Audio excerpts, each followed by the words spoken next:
So here we have our first example. It's 7m minus 5 is equal to 2m plus 15. The equal sign, or later when we solve inequalities, it's that equal sign or inequality sign that breaks the left-hand side of the equation up with the right. And we don't have any parentheses, so we're not going to have to work on the distributive property. Excuse me.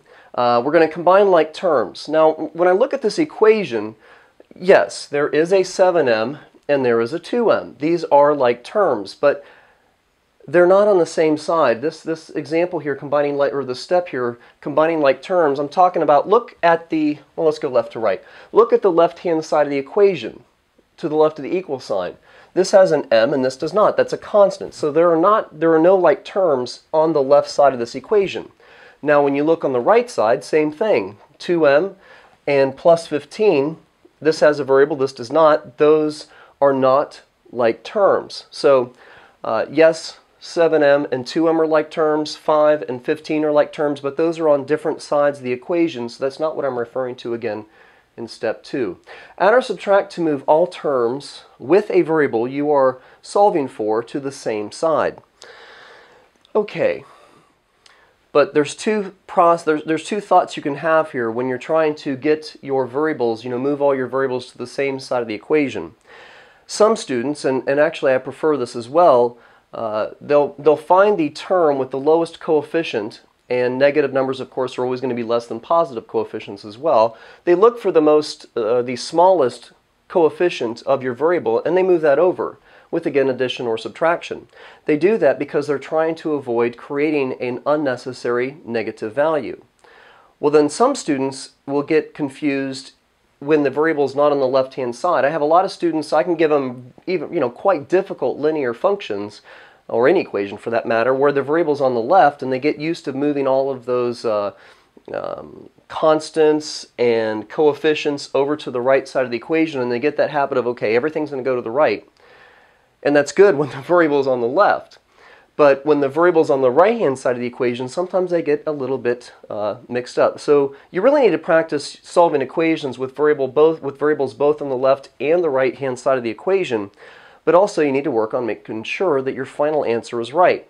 So in this case, we're going to take the 2m on the right-hand side of the equation. It's a positive 2m, and because it's it's a single standalone term, it is positive. We're going to subtract both sides by 2m, and in doing this, we're going to move this 2m over with subtraction, and not only are we going to keep our variable on the left, which I see a lot of students, not all, but some students are more comfortable with, we're going to get that positive coefficient, so we're not going to create any unnecessary negatives. So 7 minus 2 is 5m minus 5, bringing down the equal sign straight down, we've got 15. And just do one step at a time, please, when you're solving equations. That can lead to a lot of small, careless mistakes as well with students that I see all the time. And actually, I'm kind of prone to doing that as well. Do one step at a time. Be very, very neat with your work. It's going to help you get the right answer when you're done. And please show all the steps for your teacher and for yourself. If you find this to be a really easy problem, and why am I talking so much through it? Maybe you already know what the answer is.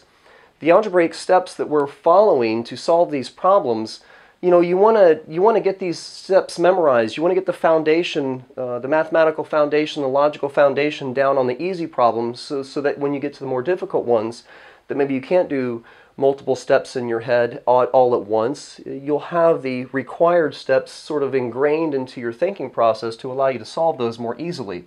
So our variable is on the left-hand side of the equation. We have a multiplication of 5 with it and a subtraction of 5, or a negative 5. We want to undo that subtraction of 5 that's over here on the left-hand side with the variable we're trying to solve for by doing the inverse math operation. So just like we saw that positive 2m and we subtracted both sides by 2m, I'm going to see this negative 5 or the subtraction of 5, and I'm going to add 5 to both sides. The subtraction property of equality and the addition property of equality. And now we have 5m is equal to 20. Our last step here, let's see, is to, we just added or subtracted away from the variable. We added 5 to both sides. And now we're going to multiply or divide away from the variable. We're going to see that we have a multiplication of 5, so we're going to do the inverse math operation of multiplication. which is division. And remember, you can pretty much do anything you want to an equation as long as you do it once to each side, and that's the division property, or actually, multiplying by a fraction. Multiplication and division are really kind of the same. I can multiply by 1/2 or divide by 2, and that's really effectively going to give me this, the same result. And our final answer, we believe, is m is equal to 4. Well, that's only the answer if it can be plugged back into the original problem and the two sides are equal. That's what a solution is. You're also going to learn when you start dealing with two variable equations or equations of parabolas and lines and all kinds of good stuff that a solution is also an x-intercept. It's where the graph crosses the x-axis. But here we're going to take this value of 4 and we're going to plug it back into the original problem, do a check here, and we have 7 times 4, which is what I believe our solution is, minus 5, is equal to 2 times 4 plus 15. We have 7 times 4 is 28, minus 5. 2 times 4 is 8, plus 15. We got 28 minus 5 is 23. And we have 8 plus 15, which is 23 as well. And there you go. Bam! Number 4, or the value of 4, is the solution. It does make both sides of this equation equal. Let's get on to our next example. Alrighty, for example B, or the second example, we have x minus 9 is equal to 7 minus 2 plus x. So we can see with this particular problem, we do have a set of parentheses. And to get rid of those, so we can write it without parentheses, we're going to distribute through those parentheses. Distribute what? Multiply what through those parentheses? I picked this particular problem purposely for the fact that a lot of students, like if the equation was x minus 9 is equal to 7 parentheses 2 plus x, then you would correctly want to take the 7 and multiply it through those parentheses and write 14 plus 7x. But there is not, or it is not 7 parentheses 2 plus x, which would indicate 7 times the quantity of 2 plus x, or 7 times the sum of 2 plus x. There's a minus sign there. Okay, so a lot of students will incorrectly multiply still that 7 through the parentheses. But what you're supposed to multiply through a set of parentheses is, well, if there's a number there, is what is in front. Let me make a little bit more room and write in that implied value or coefficient of -1. And indeed, some students find it very helpful to write a coefficient in front of all of the variables when there's not one there, because there is an assumed coefficient or multiple of 1 in front of these variables. And now, if you give yourself that little visual reminder that it's not 7 times that quantity, it's 7 minus -1 times the quantity of, or the sum of 2 plus x.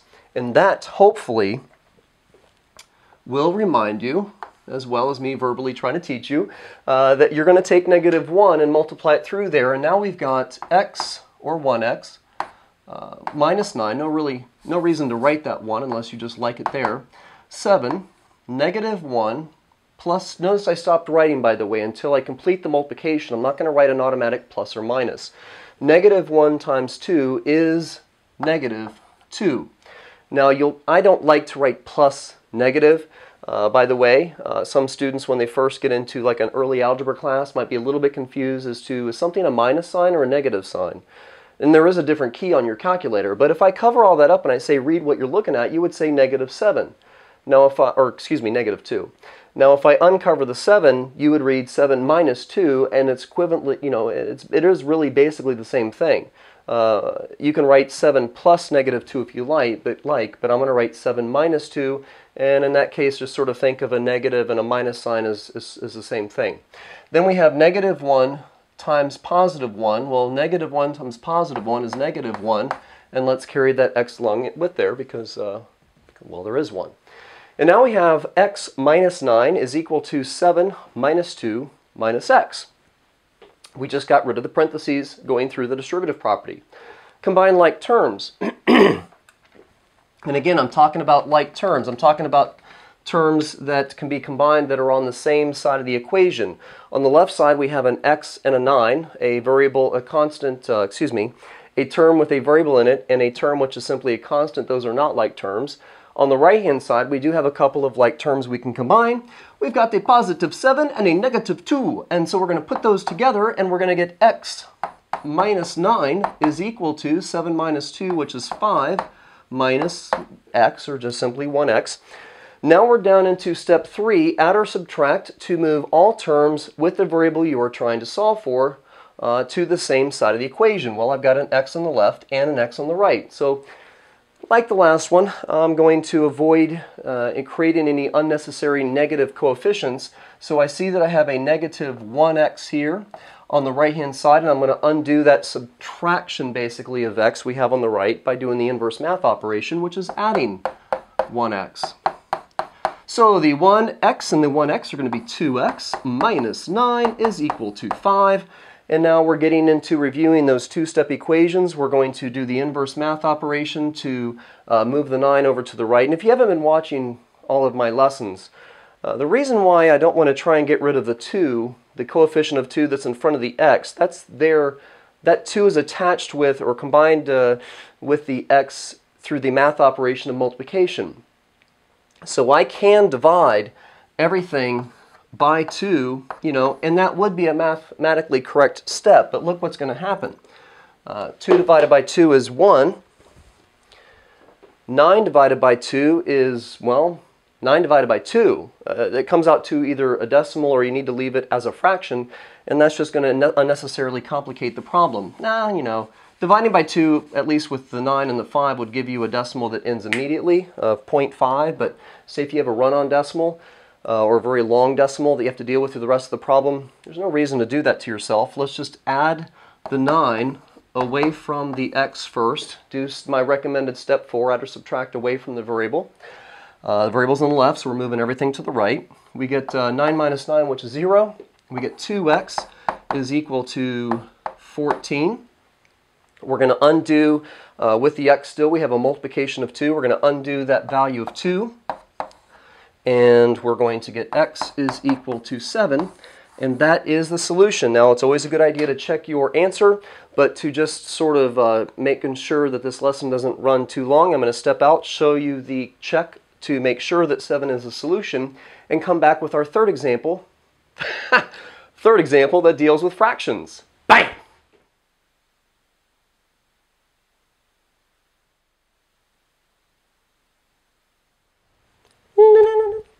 Example C, third example.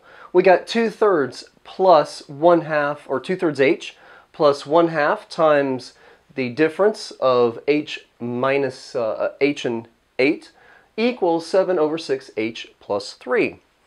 Okay, so what do? We have parentheses. We're going to distribute through those parentheses to rewrite the sentence, open sentence, the equation, so that it does not have parentheses. And that means that we're going to have 2/3 h plus 1/2 h, because 1/2 times 1 is 1/2, and then positive 1/2 times negative 8, well, 1/2 times negative 8. When you're working with fractions, you should have those numerators and denominators all line up, or basically just have everything look like a fraction, and you go straight across. So, or you can reduce before you multiply. I think for this one, I'm going to multiply straight across first. We have 1 times negative 8 is negative 8, and 2 times 1 is 2. And we're going to reduce that fraction. Both the numerator and denominator have a common factor of 2, or we can just divide by 2. And we get negative 8 divided by 2 is negative 4. And that is equal to 7/6h plus 3. Excellent. Now, we are going to look to see if we have any like terms. Do we have any like terms that are on the same side of the equation that we can combine? So here is the equal sign separating the left and the right-hand side of the equations. There are no like terms on the right-hand side that has an h, and this term does not. It's just a constant. But on the left-hand side, we do have a couple of terms that will go together. We have 2/3 h and a positive 1/2 h. So these two like terms are going to come together, and the rest of our equation is going to be negative 4 is equal to 7 over 6h plus 3. And hopefully you're good at adding fractions, but just in case, we have 2 over 3 plus 1/2. Now you cannot combine fractions unless you have a common denominator, and our denominators are 3 and 2. Multiples of 3 are 3, 6, 9, 12, and so on. Multiples of 2 are 2, 4, 6, 8, and so on. Oh yes, okay, we do have our lowest common multiple. There's other common multiples, but a common denominator, for convenience sake, you should have it be the lowest common multiple. So we need to take the 3 and multiply it by 2. So we're going to multiply the numerator and denominator by 2. And in case you don't know or forgot, the reason why we have to multiply the numerator and denominator by the same value is because 2 divided by 2 is 1. And 1 is the multiplicative identity. In other words, we're going to multiply this 2/3 by 1. It's still going to be 2/3. It's just going to look different, or equivalent to 2/3, equal to 2/3. But it's going to look different because we're multiplying it by 1 in a form of 2 over 2. We're going to need to take that denominator of 2 and multiply it by 3 to get it to match that lowest common multiple. And when we do that, so we're going to have 2 times 2 is 4, and 2 times 3 is 6, plus 3 over 6. And of course, once we have those common denominators, we don't add them. We're done working with the denominator. We're going to add the numerators. The values on top, and 4 plus 3 is equal to 7. Excellent. So 2/3 h plus 1/2 h is equal to 7 over 6h. Lovely. So we've distributed to get rid of parentheses. We have combined like terms that are on the same side of the equation. And now we are going to try and get the variables on the same side. We have a variable we have h on the left and on the right. You cannot solve for a variable when it's on both sides of the equation. So we're going to pick one to move. Okay, so this is a positive value of 7 over 6h. Or you could almost think of it as, an addition of 7 over 6h on the right-hand side. And actually, we kind of have the same thing on the left. So let's subtract 7 over 6h to both sides of the equation. This answer is going to be 0. Any number subtracted by itself, or anytime you add opposite numbers, you're going to get a value of 0. So this is going to be 3 equals, we have a 4 coming down, and well, 7 over 6 minus 7 over 6 is 0. Or we have like denominators, so 7 minus 7 is 0. Maybe you want to write this. And then you're like, okay, well, then it's h minus 4 is equal to 3. And then they come up with some kind of answer, and it's like, you're wrong. No. It is, sometimes you have this sort of weird thing happen where you're trying to solve for a variable and it just goes away. 0 over 6, 0 over a number is not an undefined value. That's probably not a bad thing to review either. Even my pre-calculus students annoyingly get this messed up at the beginning of the year. What is 0 over 5 and 5 over 0? Just to pick different numbers than what's over here. 0 over anything is 0, but you cannot divide by 0. That is unallowed. It is undefined. And when I say the answer is undefined, I mean it doesn't exist. It's not allowed. It's not even like in the realm of possibility. But 0 in the numerator always comes out to be an answer of 0. So if you're trying to solve one of these problems and all of a sudden all your variables go away, yes, that does happen. Don't leave it 0 over 6 for your teacher. They're going to realize that maybe you don't understand what that means. Don't write just h because you think it's weird that your variable is going away, because if you say the answer is h, then you're saying 7 minus 7 is 1, and it's not. 7 over 6 minus 7 over 6 is equal to 0, so the variable really just goes away. And you're left with the false statement. What does that mean? Well, I'll tell you what it means. It means that if the variable you're solving for is eliminated and the remaining closed sentence, a sentence that does not have any variables left in it, is false, then there is no solution. So, no matter what I plug in for h, because ultimately h just cancels out of the equation, we're going to get a false statement. This is no solution.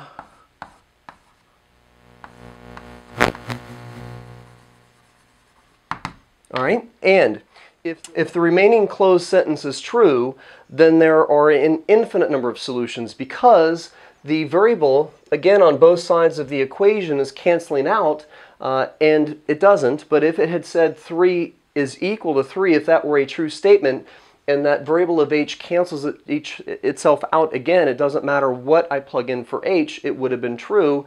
It would have been an infinite number of solutions because I could put in an infinite number of values and still get a true statement. If, again, it had been true, like 3 equals 3, but since it's negative 4 is equal to 3, which is clearly incorrect, false, there is no solution. And by the way, if the variable cancels out and your closed sentence is true, what that states is the original equation is an identity, and a sentence that is always true regardless of what value is plugged in for the variable. Now let's get on to